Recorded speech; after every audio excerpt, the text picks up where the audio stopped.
Welcome to the third step in CCI's path to apprenticeship, making contacts. This video is about having successful job interviews. Job interviews have been found to be some of the most stressful parts of looking for a job. This comic strip by Randy Glasbergen is a great example of that.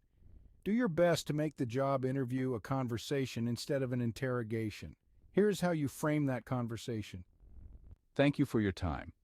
I'm eager to learn more about this role and discuss how good of a fit I am with your organization. As I review what you're looking for in this role, I see many areas where your needs and my interests match up well.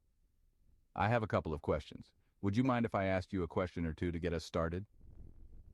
This helps everyone relax and make more of a conversation than an interrogation. The next step is determining what the interviewer's priorities are for this role. From your perspective as a hiring manager, what do you think are the one or two most important aspects of this job that we should focus on today?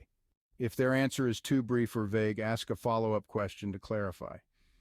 I'm curious, would you mind giving me an example of that? Or can you please tell me a little more about that as it plays out in your company? The next step is to determine how to respond to the question about how well you fit into the shop's culture. This is another way of diffusing that potentially dangerous question. In your experience, what are the qualities of people who join your company and really thrive, add value, and are a really good fit for everyone involved?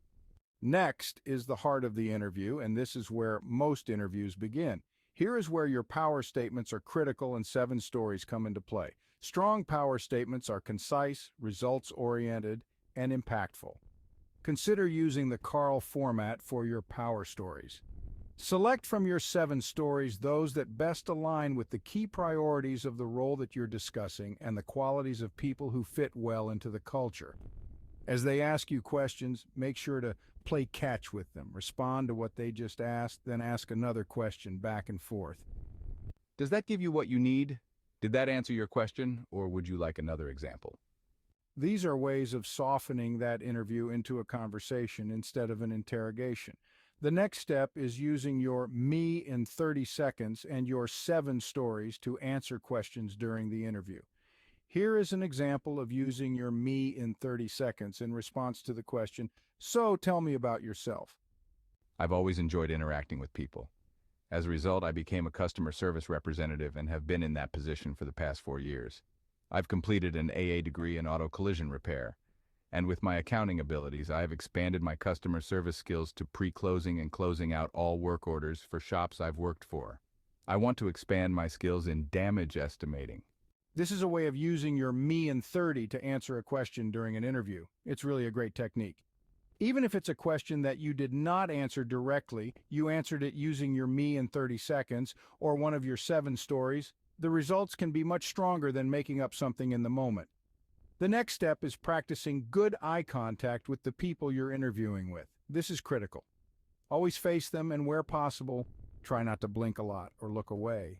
Maintaining solid eye contact with them creates a connection between the two of you. You likely will need to practice this if it does not come natural to you. And the next step is wrapping up. We start this in order to assure that both parties get what they need, as something like this, for example. Before we run out of time, I want to make sure you get everything you need to make a good decision. Is there anything else you'd like to discuss? Or, thank you, this has been very helpful. I really like what I'm hearing and I'm very interested in this role.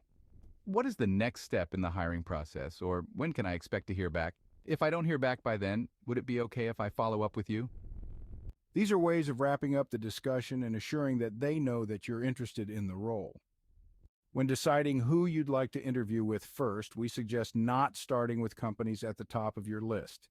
Consider a business further down on your list and try to schedule multiple appointments back to back so you can create an edge of competition between them in your discussions and give you practice as you get closer to your first choice. You're almost there. Step 4 is about sharing information and making your pitch for an internship or apprenticeship. Look for the next video, Step 4 in CCI's Path to Apprenticeship.